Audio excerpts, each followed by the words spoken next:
Les helminthes ou les vers sont des métazoaires, c'est-à-dire des êtres pluricellulaires possédant des tissus différenciés. On les retrouve souvent sous la forme adulte de sexes mâles et femelles, sous forme larvaire et sous forme d'œuf.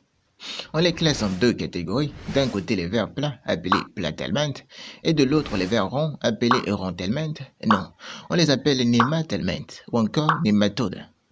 Les platelminthes sont classés en deux groupes, les cestodes, qui sont des vers plats segmentés, et les trématodes, eux, sont non segmentés. Ce sont des cestodes qui vont être à l'origine des téniasis, échinococoses et cysticercoses. Les trématodes sont à l'origine des bilharzioses et des dystomatoses. Maintenant, les nématelminthes ou nématodes. Selon la voie de contamination de l'homme, on distingue les nématodes à transmission orale, les nématodes à transmission transcutanée et les nématodes à transmission tissulaire. Les nématodes à transmission orale, ce sont les ocirrhoses, trichocéphaloses, ascaridioses, trichinelloses, toxocaroses et dracunculoses. Les nématodes à transmission transcutanée, ce sont les ankylostomoses et les angululoses. Les nématodes à transmission tissulaire, ce sont les onchocercoses, l'oaose et les filarioses lymphatiques.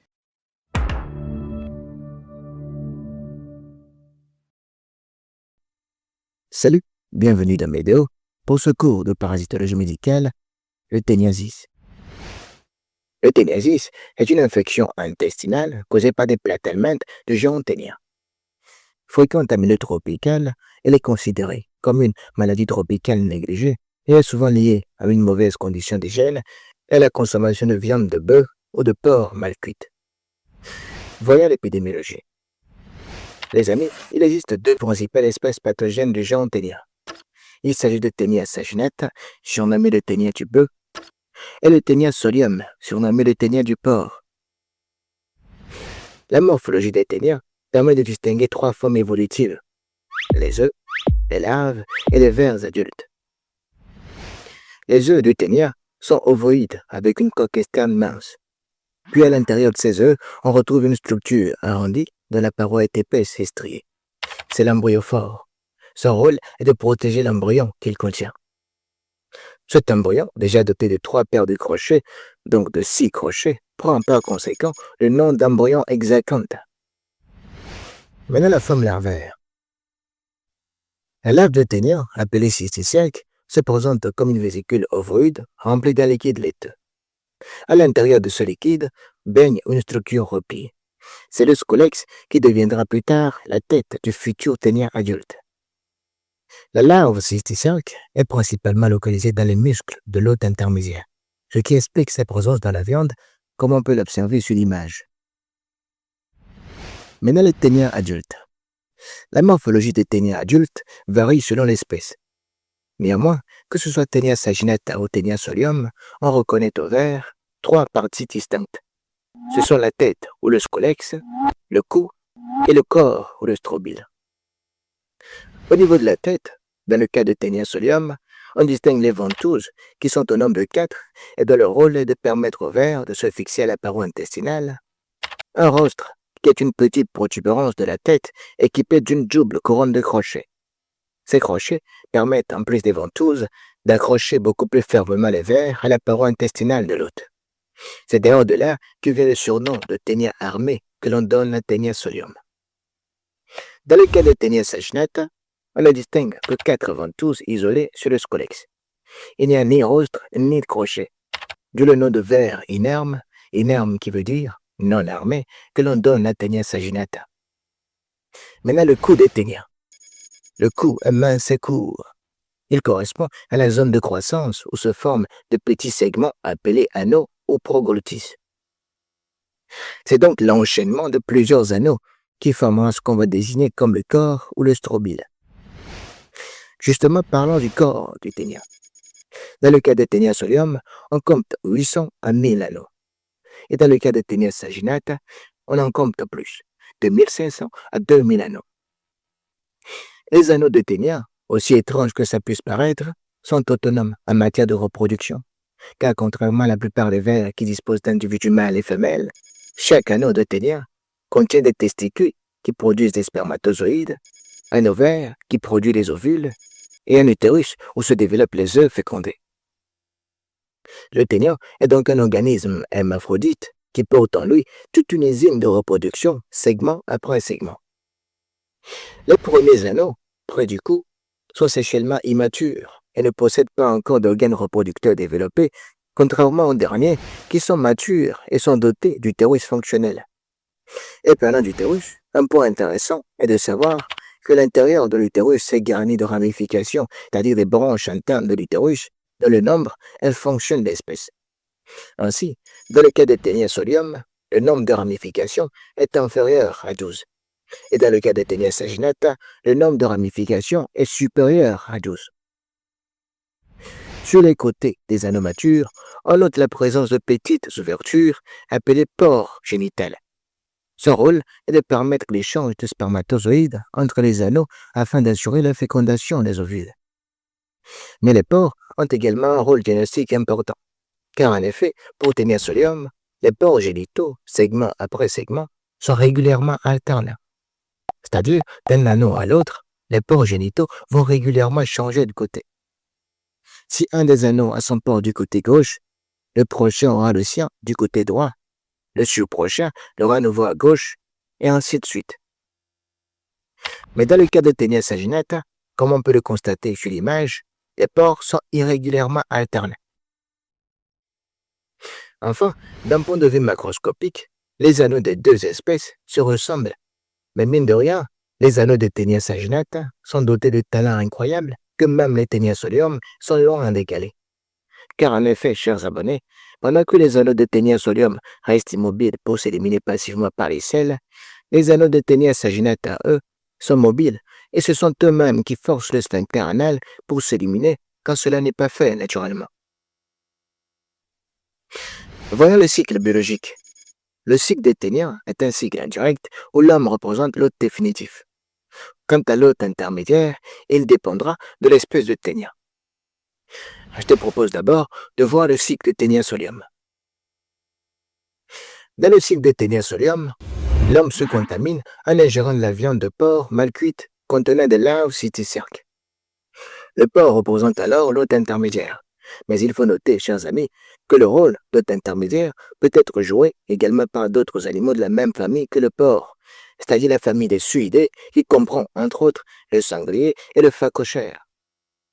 Par ailleurs, l'homme aussi, de façon accidentelle, peut devenir un hôte intermédiaire, mais on va y revenir plus tard. Après donc l'ingestion des cysticerques, arrivés dans l'intestin grêle, sous l'effet des sucs digestifs et de la chaleur, les cysticerques se ramollissent, expulsant le scolex qu'ils contiennent. Ce scolex va ensuite s'accrocher solidement à la paroi de l'intestin grâce à ses ventouses et ses crochets. Le parasite commence dès lors à grandir progressivement en produisant des anneaux à partir du cou jusqu'à atteindre sa taille adulte. À maturité, les anneaux deviennent hermaphrodites et assurent leur propre autofécondation, puis deviennent gravides contenant de nombreux œufs.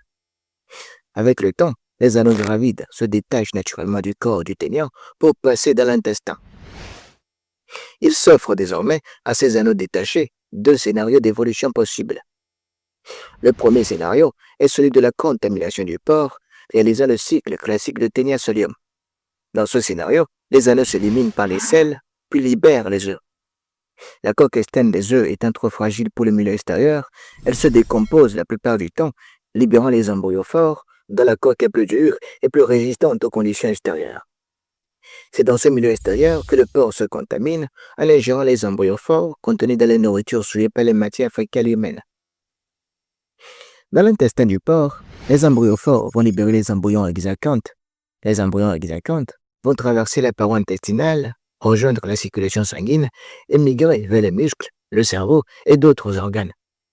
Au sein de ces organes, les embryons hexacantes se développent pour former les cysticerques, formant de petites vésicules remplies de liquide, connues sous le nom de cysticercus cellulosé. Lorsque le porc infesté est abattu, si sa viande n'est pas suffisamment cuite, à sa consommation, l'homme se contamine et le cycle reprend. Le deuxième scénario d'évolution possible des anneaux est celui de l'auto-infestation chez l'homme.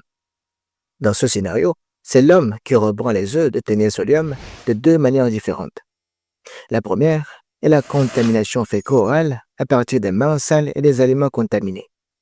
La deuxième, qui est une manière assez particulière, c'est la régurgitation, c'est-à-dire la remontée des œufs depuis l'intestin vers l'estomac.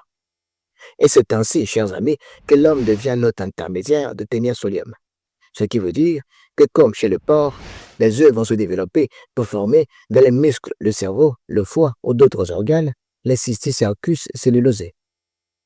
Et quand il y a formation de cysticercus cellulosés chez l'homme, on parle de la cysticercose, qui est une complication bien plus grave du téniasis à ténia solium et dont on parlera dans une vidéo dédiée.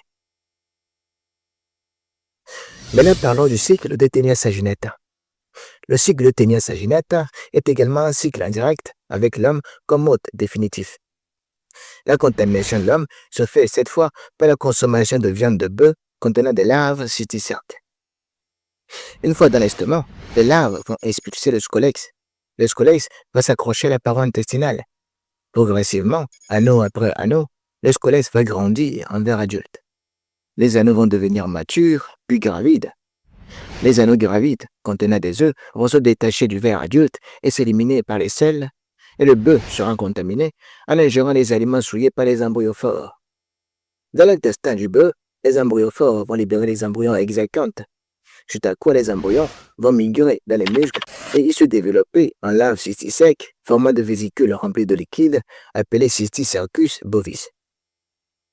Le cycle reprend lorsque l'homme se contamine en ingérant la viande de bœuf mal cuite. On peut se demander, chers abonnés, ce qui pourrait arriver si, comme dans le cas de ténia solium, il y avait une auto-infestation de l'homme par les œufs de ténia saginata. La réponse est qu'il n'y aura aucune conséquence car les œufs de ténia saginata sont incapables de se développer chez l'homme. Rien ne se passera, ils sont donc en impasse parasitaire. Passons maintenant à la clinique. Dans la majorité des cas, le téniasis, que ce soit ténia saginata ou ténia solium, est une affection asymptomatique ou peu symptomatique. Toutefois, une complication est à craindre dans le cas de ténia solium. C'est la cysticercose qui, comme vous le savez, fera l'objet d'une vidéo à part entière. Quand le téniasis est symptomatique, il se manifeste par des signes digestifs comme les nausées, des vomissements, des douleurs épigastriques, une alternance diarrhée et constipation. On note également des plus des anneaux, un amaigrissement dû à l'action spoliatrice du ver adulte du fait de sa dépendance énergétique importante. Penchons-nous sur les diagnostics. Les prélèvements peuvent intéresser les selles, les anneaux découverts, ou même les œufs prélevés par la méthode de Gram, encore appelée le Scotch test de Gram, qui consiste à appliquer un ruban adhésif transparent sur la région périanale le matin avant la toilette, puis à l'observer au microscope pour rechercher les œufs ou les embryophores. Ce test de Gram est spécifiquement indiqué pour ténia saginata, car comme vous le savez les amis, les anneaux de ténia saginata peuvent forcer le sphincter anal. Il est donc facile de les recueillir avec un scotch, ce qui dans le cas de ténia solium n'est tout simplement pas évident. La méthode de diagnostic va passer par la macroscopie des anneaux ou même des vers adultes. Ensuite, on a la microscopie. Et la microscopie, un examen différentiel intéressant consiste à injecter de l'encre de Chine ou du bleu de méthylène dans un pore de l'anneau prélevé, ce qui permet de visualiser parfaitement et de compter les ramifications afin de poser un diagnostic différentiel entre les deux espèces. Concernant le prélèvement de sel, la méthode de diagnostic va consister à rechercher les œufs ou les embryophores dans les selles. Mais vu qu'il est parfois difficile de rechercher les œufs de quelques dizaines de micromètres dans un échantillon de sel, il faut faire appel à des techniques de concentration afin d'augmenter la probabilité de les retrouver. Et comme technique de concentration, on peut citer la technique de Willis et la technique de Cato-Katz. La technique de Willis est une technique de flottation qui consiste justement à faire flotter les embryophores dans une solution à haute densité. Les embryophores, plus légers que le liquide utilisé, souvent une solution saturée de sel ou de sucre, montent à la surface tandis que les débris fécaux, plus lourds, restent au fond. Il suffira donc de les recueillir à l'aide d'une lamelle pour les observer au microscope. Quant à la technique de Cato-Katz, elle consiste d'abord à filtrer les sels pour éliminer les débris fécaux.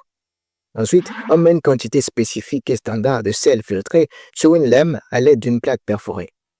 On l'étale, puis à l'aide d'une solution éclaircissante, on rend le tout plus clair afin de faciliter l'observation des œufs ou les embryophores au microscope.